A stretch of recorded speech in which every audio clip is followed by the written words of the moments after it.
ഇങ്ങനെയൊക്കെ അൺമാരീഡ് ആയിട്ട് നടന്നാ മതിയോ കൂട്ടുകാരാ? ഒരു കല്യാണമൊക്കെ കഴിക്കണ്ടേ?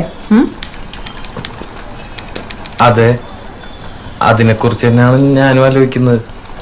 ഈ അൺമാരീഡിൽ നിന്നും മാരീഡിലേക്ക് മാറാൻ ഒരൊറ്റ യെസ് മതി. ആരുടെ? പെണ്ണിന്റെ അച്ഛന്റെയോ? അല്ല, പെൺകുട്ടിയുടെ. അതേത് പെണ്ണ്? ആ പെൺകുട്ടി ഇപ്പൊ എന്റെ തൊട്ടുമുമ്പിലിരുന്ന് എനിക്ക് CV റെഡിയാക്കി തന്നോണ്ടിരിക്കുക. ഓ ഐ സി. നീ എന്നെ പ്രപ്പോസ് ചെയ്തോണ്ട് ഇപ്പൊ കേട്ടെ? കേട്ടിട്ടെന്ന് തോന്നി? എനിക്ക് കിട്ടാവുന്നതിൽ വെച്ച് ഏറ്റവും വേസ്റ്റ് പ്രപ്പോസൽ ആണെന്ന് തോന്നി. എനിക്കെന്നല്ല, ഏതൊരു പെണ്ണിനും. ഇടക്കിടക്ക് പ്രപ്പോസൽസ് ഒക്കെ കിട്ടാറുണ്ട്. അപ്പോ ഉണ്ട്.